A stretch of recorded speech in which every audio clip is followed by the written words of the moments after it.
welcome to Matador Memories. Today we are speaking with Scott Andrews and Debbie Martinez Rambo.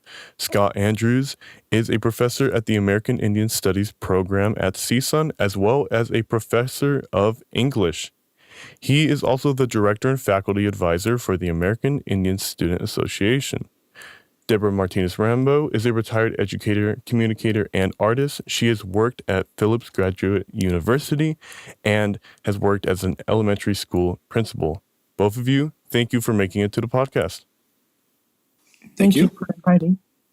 And today I want to talk about kind of the history of the powwow celebrations here, or the powwow event here at CSUN. But I kind of wanted to start with the history of American Indians at CSUN.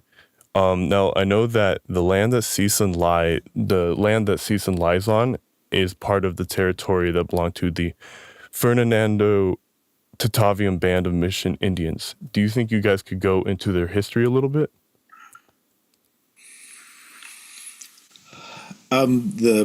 So the Fernando Tataviam Band of Mission Indians, their tribal administration office is over in San Fernando. And that's why that name that they have is because they were associated with the mission of San Fernando.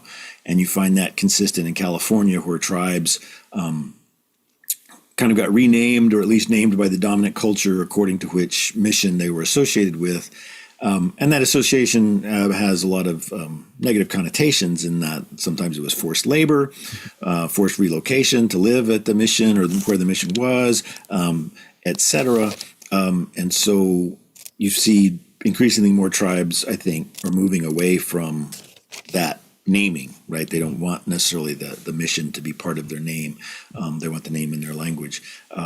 If you look at the area of Southern California for California natives, pre-contact with the Spanish or the Americans or the Russians, it was a series of villages. It was densely populated.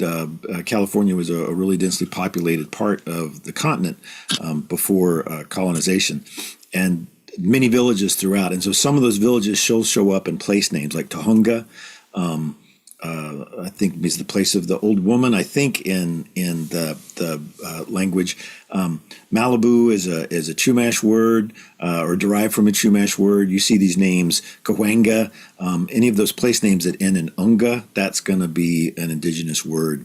That's a suffix that means like the place of something. As well as Pacoima. Pacoima is where the sun rises. Right. So these place names are throughout Southern California and throughout the San Fernando Valley in this area. And so if you were to talk to the Tataviam people, that even that appellation of Tataviam, that's not something really they used for themselves before contact. They didn't have a word for you really were from villages, and that's where you traced your family line through. And when you talk to what I've been impressed by with my interaction with Tataviam people is how much they know about their ancestry and how much they can tell you, well, my mom's line comes through that village and my grandfather's line comes through that other village, and they know all the different villages where they were and the histories of the families that come through them. So there's a lot of intermarriage. We talk about, in this area, we talk about Tataviam. We're on Tataviam land. But just south of us a little bit is Tongva, the indigenous people of Los Angeles, the Tongva, or just to our west, the Chumash. So there's a lot of intermarriage among all those groups. So it gets a little fuzzy sometimes about where somebody's territory begins or ends. And when the land acknowledgement statement that the university developed in consultation with the Tataviam, I always used to give a little history lesson with it because it mentions the Sesevunga, which is really Porter Ranch. Where Porter Ranch was a village, Sesevunga, which means the place of the sycamores. And so the people who are from that place are the Sesevitam. And so our land acknowledgement acknowledges the Sesevitam, the people of Sesevunga, and their descendants, some of whom became Tataviam, right? So we sort of go through this history lesson. Where CSUN is, there wasn't a village. The valley, San Fernando Valley, was kind of an open territory. Not many trees here back then. It was hunting territory. And there's not really a water source near CSUN, so there'd be no reason to have a village here. But so that gives a little bit of when I do the land acknowledgement, I give a little bit of that history The California Native people were village-based, town-based. I'm a citizen of the Cherokee Nation, and when my ancestors lived in the Southeast, North Carolina, Georgia, Tennessee, South Carolina, it was the same for us. We were town-based. We weren't a nation in the way we think of nations now. Each town was autonomous. Each town made its own decisions. And so that political system had to transform to interact with a country as big as the United States or a country as big as Spain or Mexico. Native people had to adapt to that concept of a nation. So that may be more than you wanted to hear, but... That's perfect. Thank you. And you had mentioned like the land acknowledgement that CSUN has for the Tataviam. When did that start, and what has the school kind of been doing to acknowledge the Tataviam? A few years ago, when Diane Harrison was still president of the university, I wrote her. They approached me about what can we do for a land acknowledgement, and I asked them, well, hold off. I'm working on something. And so I had been talking to Rudy Ortega Jr., who is the president of the Tataviam, and about what can we do for a land acknowledgement. So it's just more than a statement that we make at different ceremonies so that we're actually doing something on campus. And so I worked with Rudy and Mark Villasenor, who's a CSUN graduate, former student of mine, who's vice president for the Tataviam.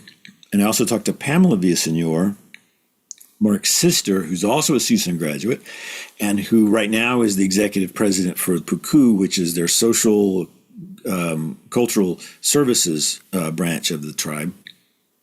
And so we talked, and we figured out several projects that the university could do.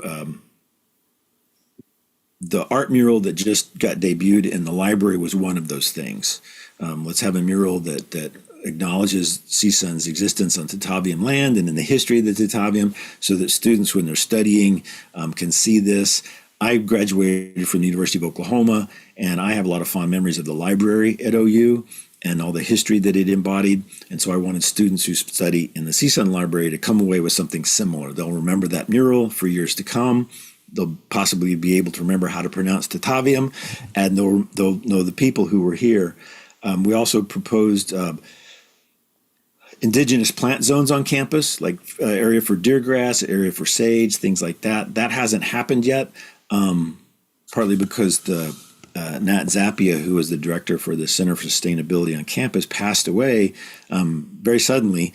And he was working on that project with Jesus Alvarez, who's a Tataviam citizen, a Tataviam senator, but also one of the employees, one of the officers in the financial aid office on campus, right? And he's a plant guy. If you talk to Jesus, you go to his house, it's like a jungle in his backyard. He knows all about Southern California plants.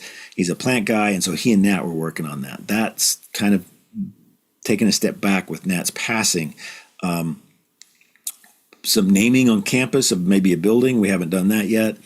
And a fee waiver, to try to get a fee waiver for Tataviam citizens. That hasn't happened directly. What we've done instead so far is worked with Bridge to the Future, which is a program that works with Canoga Park High School and brings in a cohort of Canoga Park High School students who get a fee waiver for their 4 years at CSUN. And so we've worked with them to recruit Native students. The Tataviam have an office called the Education and Cultural Learning Department, where they do a lot of tutoring for Native students in Los Angeles County, not just Tataviam citizens, but just Native students. And so we recruit students from that to kind of join that cohort. So they don't have to be Tataviam citizens, but it's a Native student who's entered and gets a fee waiver for their time at CSUN. And so there's been 2 or 3 students who've come through that way in the last couple of years. So those are the 4 major things that we proposed. And a couple of them are sort of happening, and a couple of them are still in process. And then there was the statement that the Tataviam more or less wrote for us. I asked them, how do you guys want to be acknowledged? How do you want us to honor you? And so they wrote that for us. Mm-hmm. I'd like to hear from Debbie. Was at CSUN before people talked about land acknowledgements, and what was it like when you were here, Debbie, as a student? And was the university reluctant to acknowledge Native students? Did you have to make a lot of noise, or did they want? How cooperative were they making your presence known? What was exciting was being at the beginning of when the students American Indian Student Association began. And I came in 71, spring of 71, and we had that year 3 American Indian students who graduated as a senior. So I got to overlap with them one semester. And when I came in, there was actually a big recruiting program for American Indian students. And we ended up with an EOP advisor who became our mentor, our advisor. And there were 22 of us that she actually was able to recruit. And we had, when I went through, and I graduated in 1975 with my bachelor's degree. At that time, we had 22 American Indian students. The majority of them were from 5 different states and from different various reservations. But we actually had 2 student recruiters. One was my sister, and then the other was Bill Gibbons. And they both were recruiters for Cal State Northridge as students. And they'd go out to different states, different high schools, to Sherman Institute, to Riverside, to the Indian School, high school, to recruit students. So we were extremely active. And at the time, because it was the end of all of the moratoriums and everything that we held through EOP and recruiting African American, Asian, Chicano students on campus, we also got included in that along with Hawaiian students. And so I think it was just a perfect time for us to be able to get students from different diversities on the campus. And so we actually had, along with the Chicano house, we had an Indian house also. Where was that? That was over by where the Chicano house is now. Oh, I know. It was where the student, where the preschool is. Okay. On campus. Mm-hmm. Okay. Yeah, that was where the old houses were. And so we actually had that before we were given that house. And that house we were given, I'm going to say in 73, if I remember correctly, maybe 74. In 74, because in 71, 72, 73, we used to have to meet in Sister Grace's office. It was just an office? Yeah, just an office. We'd all cram in there. And Debbie, tell Matthew really quick who Sister Grace was. Sister Grace Ann Rabideau was Chippewa, and she was actually a nun who happened to be picked up by Cal State Northridge to be the American Indian EOP advisor and person that we would go to for EOP. I wasn't an EOP student, but I participated in everything that they had. When you talk to the students from that era, Sister Grace is kind of an iconic figure. Yeah, she is. She was really like a mother to all of us. And she just, because so many of the students were from other states and from reservations, many of them had not even been off of their reservations. And so she was a real big help in creating a community amongst us. And so like for Thanksgiving, since I came from Pacoima in the San Fernando Valley, I'd have all the students come over for Thanksgiving to be able to have family together. That's great. And so we had that communication going. And my ex-husband was one of the students also at the time. And he's Paiute and Shoshone from Big Pine. And he became the director of United American Indian Involvement. Well, he created United American Indian Involvement and had been the director of the Indian Center when it was on Washington Boulevard in Los Angeles. Oh, wow. United American Indian Involvement, Matthew, you'll hear referred to as UAII. It'll get shortened to the acronym. And it's in downtown Los Angeles. And it's kind of a social services, education, programming. Do they still have a continuation high school at UAII? Yes, they do. And they have the health program now. Yeah. And so it's just a lot of, if you're not in any country, you don't really know what UAII is, but it's real important and it has a long history in Los Angeles, doing a lot of important work. And actually, a lot of the indigenous people who come from reservations know UAII because Dave was on the government health program to start mental health and physical health programs on the different reservations. Yeah. And so they all knew Dave Rambo's name and knew that he came from UAII to help start all of the different reservation health centers that they have on the different reservations. Yeah, honestly, some of what Debbie's telling me is news to me because I didn't know we had an Indian house back then. I didn't know that we had a space on campus.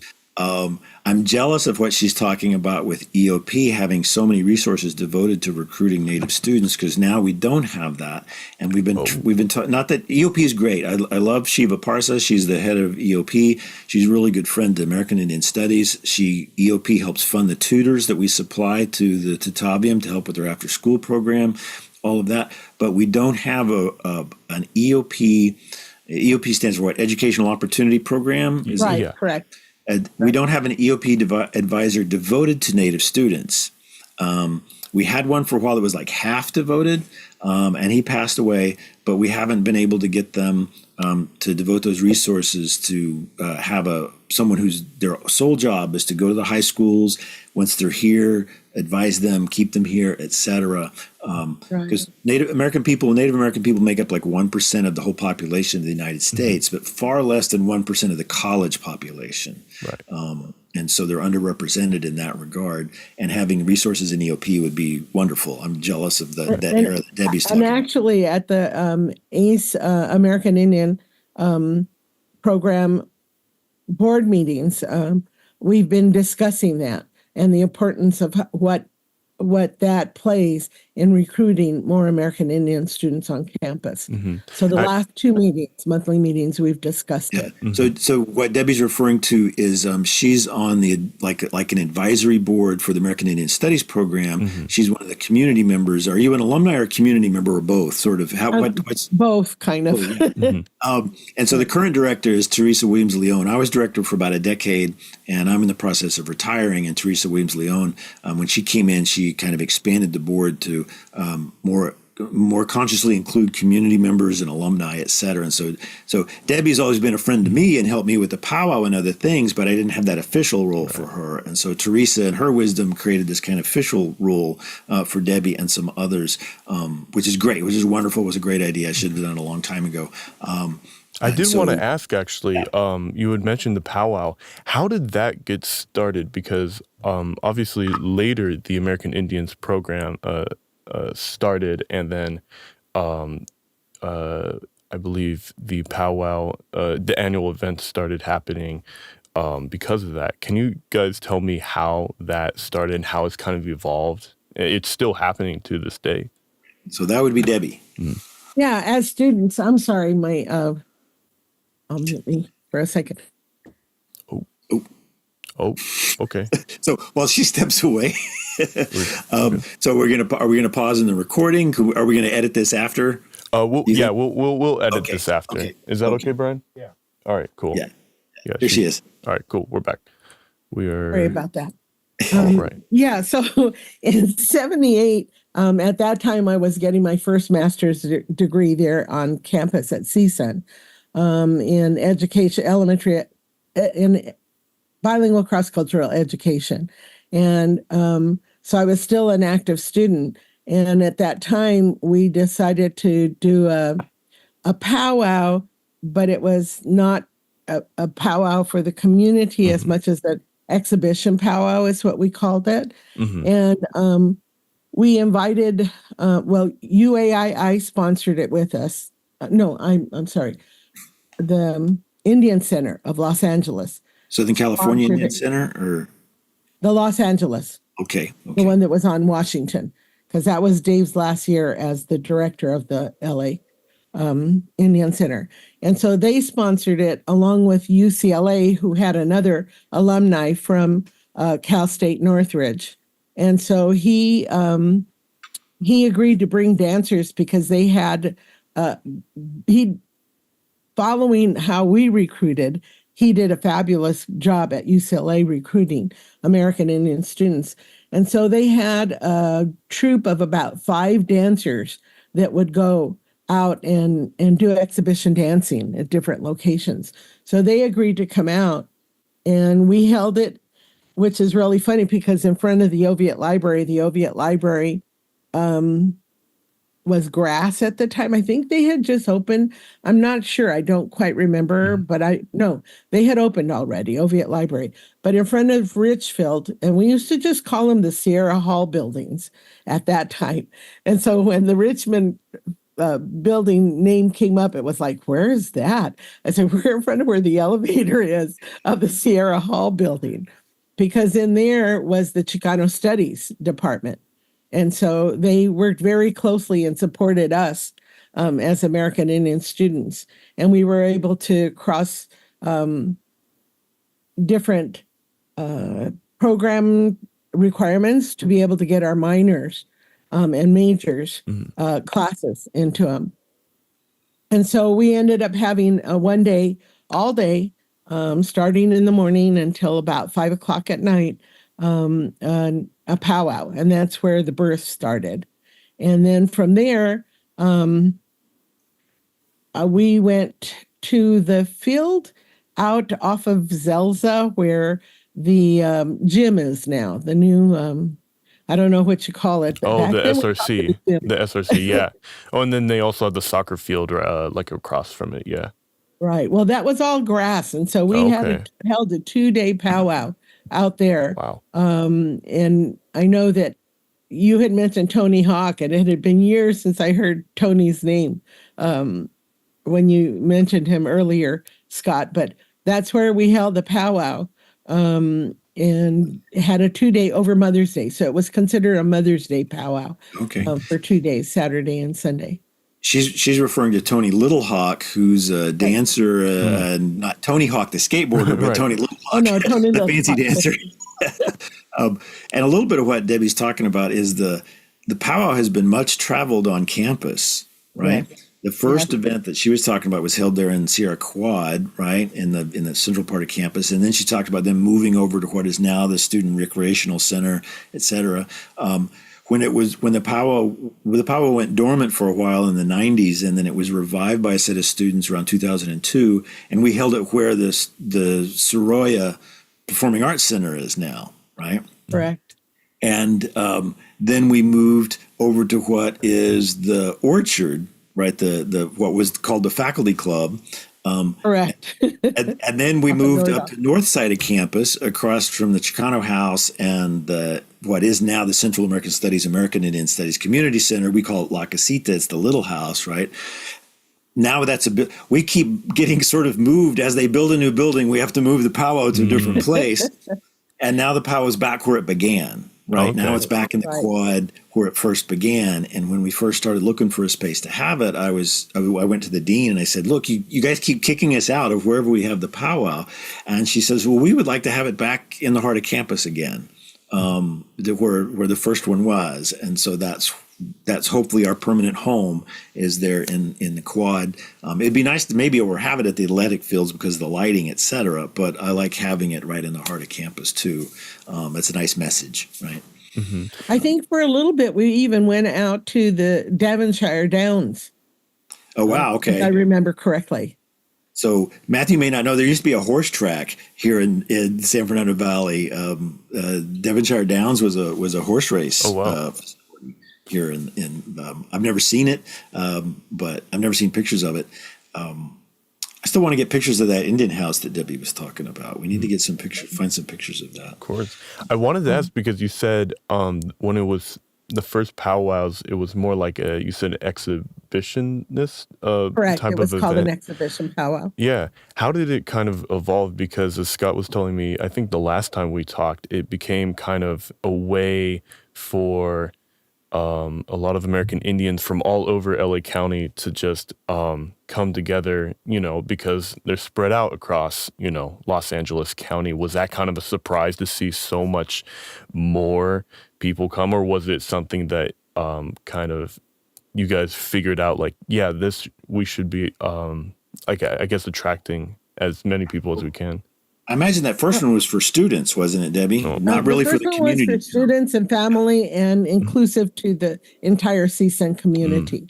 So we had a lot of spectators and people who came to watch, and we had a lot of students actually who participated who weren't Indigenous. And then, of course, all of the 22 of us and all our families, because many of the students who were there, we actually married into each other. And some came married already and had kids, which was kind of neat because we did have families that were also. But I think it came out of, in 1970, Los Angeles Indian Center actually held, no, I'm lying. I'm sorry.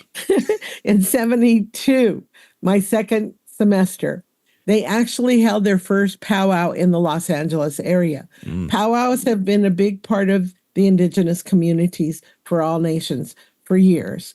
And at that time, it was because of the Religious Act prior to 76, wasn't it, Scott? The Religious American Act? Indian Religious Freedoms Act. Right. And that allowed us to be able to come from hiding to be able to practice playing the drums, to be able to practice dancing again and things. Before that, we had to hide in the mountains or go way away from where anyone could hear the drums. And so in other cities, they had started powwows. We started our powwow here in Los Angeles in 73. 72, and that was actually the head woman dancer for Los Angeles powwow was one of our students, Nancy Herod, who was from Oklahoma. She was Cheyenne and Southern Cheyenne and Arapaho from Norman, Oklahoma, and she was one of our students. And so when we were talking with Sister Grace and in the office, we were saying, well, why don't we hold a real powwow, not just exhibition, so that we can start meeting on campus. And that's how we first started talking about the powwow being held on campus. And it's for us to come together. It's the way our families have been able to survive in Los Angeles with the diversity of different nations that are represented from all over the states. And so we hold honorings during the time. We hold different ceremonies, introducing our new babies, praying over someone who may be ill in the Indian community. And so it's a way of our families gathering and getting to know each other's kids and being examples for everyone to be able to learn to dance or drum or other cultural aspects of the community. And what do you expect? What can people expect to see when they come to the CSUN powwow? Just want to cover some basics of like what happens at the powwow. Well, first off, you get to eat fry bread. We always have booths that sell the fry bread, and different vendors that sell different, from clothes to jewelry to something that you can use in your office or home.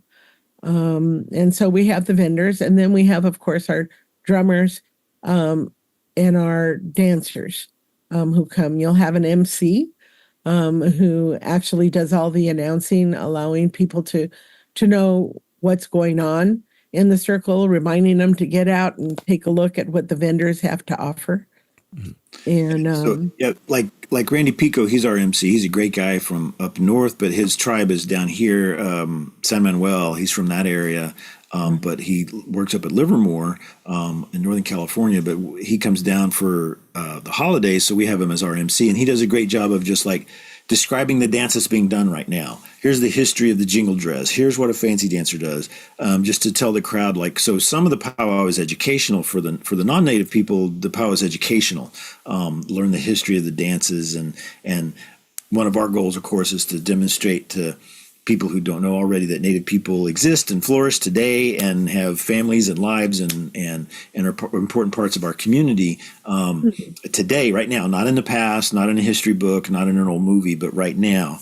And so it's educational in that way. But the MC's job is to let people know what dance is being done now, when it's okay for anybody to dance, when it's okay to take pictures and not take pictures, all that sort of educational stuff that happens for the non-native audience, but also for the native. Some native people haven't grown up within a heritage, And so they come to powwows looking for that, looking for fellow Native people to learn more about their own past or learn about their history, their heritage. So some of that happens too, and that's important function of a powwow is to bring in new Native members to the community, especially if they're new to Los Angeles or they're just new to their heritage. They didn't know their heritage before. It can serve that function too. Right. And then we also have bird singers who are indigenous to the Southwest, and they actually sing with the rattle. And so, like, one of our opening parts of the powwow is the bird singers from Rudy's, from the San Fernando group, that come and actually do the morning blessing through song, greeting everyone and welcoming them. So the powwow is not indigenous to California. Right. The powwow comes from the plains, the Kiowa in Oklahoma and Texas, Right. And then it sort of moves around the plains. And so a lot of the music styles and the clothing styles that you'll see in the arena are mostly plains style regalia and plains style music. But bird songs is a California thing. The bird songs tell the stories of the creation of the world, and bird songs will go all night. Certain bird songs will just last all night as you're telling stories of the creation, or different events, etc. So it took a while. My impression is it took a while to get the California Native people to participate in powwows because it wasn't their thing for so long. They had they had festivities that were built around the mission calendar, Right. and so. It even took us a while for me to convince the Tavium to come on a regular basis and participate in our powwow, because they would say, we're not powwow people. That's not our thing. And I said, yeah, but you need to, we're part of your community. You can come in. So now Rudy and Mark and Rudy's sons come out and they sing for us and they do the blessing. You'll see bear dancers, Chumash people in the arena wearing their regalia, not Western style regalia, but they're dancing with clappers, these wooden clappers that you make a rhythmic music with. So you'll see California powwows have, in the last decade or so, have more sort of seriously integrated California Native traditions into the powwow. And so for me, that's an important development, and to include that because this is their land. And I know the powwow may have seemed foreign at one point, but it was brought here to Los Angeles partly because there was so much relocation of Native people through the federal relocation program, where people were coerced to move from Oklahoma and other places to Los Angeles for jobs, but those jobs rarely materialized in the way they'd been promised.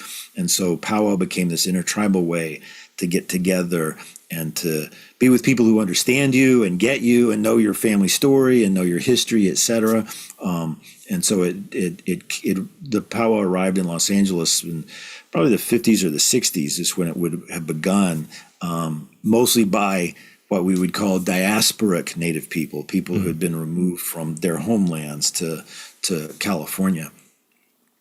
Right. Okay. Yeah, because I remember you had described it as just like essentially a pan-tribal event where it just, it's a mixing of. And you can go to other parts of the country where it's not necessarily pan-tribal. You can go to Crow Fair, where that's really those local tribes. That's their thing, and they're going to speak that language and have those songs, and it's that community's powwow. If you go up north to First Nations people in Canada, their events are more like, this is a tribal event. This is not a pan-tribal. This is a tribal event. Okay.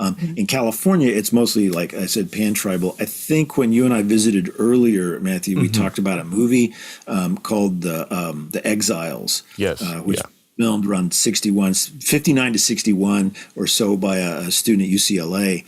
And he followed around some primarily Navajo or Dene people who had been relocated to Los Angeles and sort of wrote down their story and then wrote a film about it. And so that kind of tells their story about being located to a part of LA that's not there anymore. Bunker Hill used to be a lot of Victorian-style tenement houses, and those were all apartments that Native people lived in.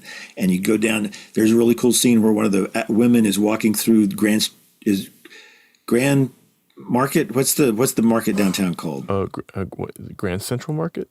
Grand Central Market. I always want to call it Grand Street Market, but Grand Central Market. That's from that era. You see her walking through that, doing her shopping, et cetera. So you see this moment in LA when that was an Indian part of town. And it's not anymore. Now it's a bunch of high rises and things. But that's that moment when the powwow starts to arrive here, is with that population. It's kind of to me it's kind of a sad movie, but it's an important movie in that it documents this moment in history of Los Angeles history. Right. Exactly. And that also is why the LA Indian Center was downtown.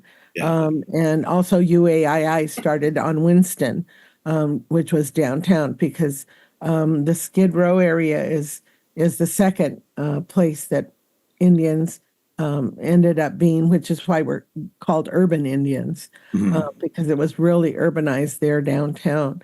And then in the 60s and 70s, late 60s, 70s, the majority of the natives that came from their different tribal nations were more in the Alvarado Echo Park area. And then several did land here in the San Fernando Valley, which is why we've always been involved. But that's because the Tatavian group that's out here has always in San Fernando opened up their community for indigenous people coming into and finding a home. Just and one thing I would say real quick for your listeners, Matthew, is there's a book called Reimagining Indian Country, which is by Nicholas Rosenthal, and it's a history of that arrival of Native people into Los Angeles and those first social programs, education programs, et cetera. He spoke at CSUN one year, and I asked him about the arrival of the powwow, and he said, that's the chapter we cut. Really? Is the arrival of the powwow to Los Angeles. So I've yet to find out if he's published it somewhere else.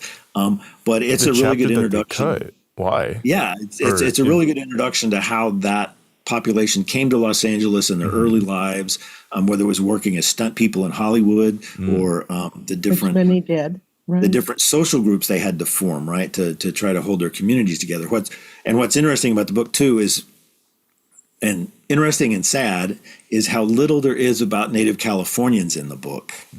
Right, that Native California population got really overwhelmed by the diasporic population. The population that got removed here. Oh, okay. Everyone coming they kind of get erased, and so that book doesn't really have that much about Chumash and Tongva and Tatavian people and Ashaman people, et cetera, Ohlone people. It doesn't have that much in there, but which is sort of tells that story too of, well, they got overwhelmed by all these Native people from elsewhere in the United States. But it's a good book. It's a good book.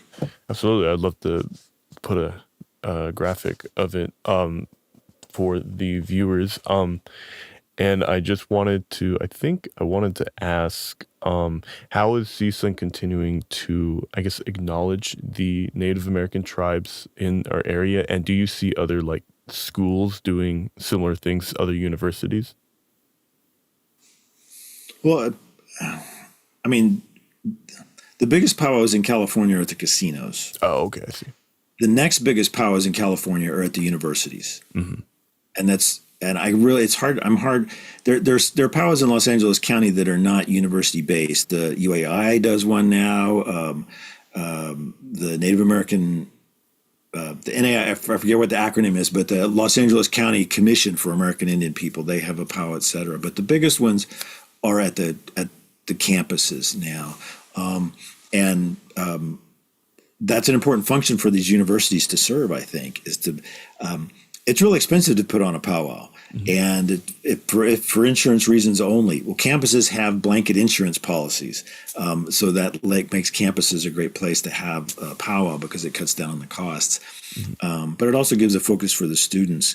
So, like I said, ours went dormant for a while. And students revived it. And so I'm glad they did. And hopefully we keep it going forever. Of course. It's the big powwow in the San Fernando Valley. Yeah. UCLA has one. Stanford has a really big one. I assume UC Berkeley has one. I don't know, because they have a big Native Studies program. But hopefully it continues. Now, what we did at UC Riverside, where I got my graduate degree, is their powwow coincided with also a Medicine Ways conference where they had a day of presentations, and I would like to see that kind of develop at CSUN perhaps, where we have not just the powwow but also programming and things for the community and educational stuff that kind of coincides with the powwow.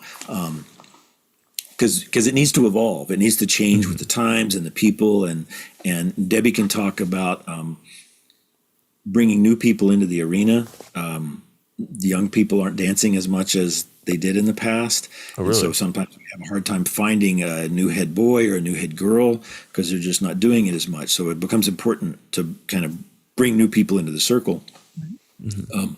And so she can talk about that, about how it could evolve or what it needs to do to stay alive, in a sense. The powwow needs to stay as a living thing. Yeah, what are the steps to have it keep evolving and to just keep it alive, a tradition? A lot of that is the community coming together to provide programs to teach our student age, elementary, middle school, high school students, how to dance, what the music is, what the different styles of dancing are. And I think that the various community programs are doing that. They've been doing it for about 20 years now, offering drumming and dancing. For instance, UAII, along with Orange County Indian Center, has provided drumming and dancing at the Gene Autry Museum one night a week. And then the next night they take it further south to the Los Angeles area, Anaheim area. And so I know that they just started a class this past week through Riverside. And I know that they're providing that for young people there. And so it's really nice to see so many kids coming out. And everyone's welcome. You don't have to be Indigenous to want to learn how to do that. But we really are trying to provide that in the community for our youth, to encourage them, to teach them, because it's embarrassing for any young person to have to get out in front of a million people and dance. Right, Even if it's 25 people, I've got to get out there and do what? Yeah, absolutely. And so, starting my grandkids, my older one and 3 in the middle, they all did it, but they were a group. So they felt, they had company to do it. My youngest granddaughter, who's 8 years old, she got out there in the beginning of the circle. She danced and she was fine, but there were 3 other little girls. When it came to asking for the category dancers, she didn't want to go out because she was the only little fancy shawl dancer. And she started crying, I don't want to go out alone, and so it really is encouraging them to come out also and not be so shy. So we need to work on that. But a lot of that got stunted with unfortunately, with COVID and the pandemic. And so, just encouraging them to know themselves more and to feel self-confident. Right. And then as we've talked about before, Matthew, the idea that the Native population in Los Angeles is really spread out. And so there'll be so Title VI is the American Indian Education Program in the LAUSD. And so there'll be so they know where all the Native kids are, let's say in a high school. There'll be one kid in one high school and one kid in another high school. So that's not real reinforcing of community identity, et cetera, if you're the only or one of 2 or 3 kids at a school. And so it's also hard to put together a cultural program for that school because there's just 3 students there. So it's harder to get them all together. So what Debbie's talking about with UAII and those others, now we can get 10 kids together, and it's easier to get 10 kids to dance than 1 kid to dance, right? The Tatabium, for a while, were holding powwow dance classes and drumming classes at Rudy Ortega's Senior Park, right? And so I don't know that they're doing that still, but those are real important ways to get, the kids to figure out there's other kids like me. That's real important. B, for them to learn, these are some of the traditions of my heritage, and I can still do these things. And then it's fun, like this year, Glenn Begay and Maxine, their son came out into the circle for the first time. That is, it was his first time to dance in regalia at a powwow. So it's kind of like a christening almost, where he comes out, all the men came out and honored him, et cetera. So those are real important events for us, but also for that kid and that family when they're brought into the circle for the first time. Right. And hopefully they stay. Hopefully they find it important and reinforcing, and they become the elders in a few decades that are bringing their kids into the circle. Right, of course. And I just wanted to ask one real quick question. When are the powwows usually hosted every year? Ours is, so far as the last decade or so, has been the Saturday after Thanksgiving. California is blessed with good weather year round, so you can almost find a powwow every weekend of the year if you look hard enough. You can. If you go to other parts of the country, that's not the truth. It's too hot in the summer to dance, or it's too cold in the winter to dance. If you go up to Canada, they have a lot of events inside a gym. Right, they'll have their big round dances because it's too cold to be outside dancing, so you're inside dancing. Their window for outside powwow is kind of narrow if you're in Manitoba or Saskatchewan. Southern California, we can dance any weekend of the year almost. Right. Right. And we start January, that first New Year's. We have a New Year's powwow up in Fresno, and that kicks off every almost. I think there's only about 3 months that don't have one going on somewhere in California every weekend. Yeah. So ours has always been, for the last 10 years or so has been the Saturday after Thanksgiving. Partly because it's hard to find an open weekend. You got to hunt for a weekend because you don't want to step on somebody's toes and have two powwows scheduled on the same weekend in the same county, right? So we found that window. It was good for us. It's been working for us. If we move it, it'll be with a lot of careful consideration because you start to get associated with a certain date. And CSUN's gotten associated with it being the Thanksgiving powwow. The biggest university powwow is Long Beach's. Long Beach. And that's usually in March, isn't it, Debbie? Right. In the Los Angeles area. Yes. Yeah. And, they're the biggest, and then UCLA holds the next largest. And Riverside has really been growing because of Morongo. Right. And So Riverside's near a casino, and also there's near reservations. The Cal State San Bernardino and UC Riverside are near. There's no reservations in Los Angeles County, so that means there's no concentration of a community. Our neighbors, the Tataviam, they're in the process of seeking federal acknowledgement, and hopefully that happens in the next few years. And if that happens, they'll be the first federally recognized group in Los Angeles County, and possibly get a reservation. I don't know if they've looked at some land, and I don't know if it's really within the borders. It may be just north of us in the next county, but we're really rooting for them, right? That they get this acknowledgement that really should have happened a long time ago because they signed a treaty in the 1850s that got legitimately just waylaid. Somebody stole it, hid it in a drawer because California people didn't want California natives to get reservations. So the Treaty of Fort Tejon was hidden for a long time, and that's the treaty that the Tataviam signed that just never got ratified by Congress because some Californians hid it. And so hopefully that'll happen for them as they'll get federal recognition. Yeah, absolutely. Well, I wanted to thank you both for coming in and talking about the history of the powwows and the American Indian presence here on CSUN. Thank you so much. Thank you. Appreciate it.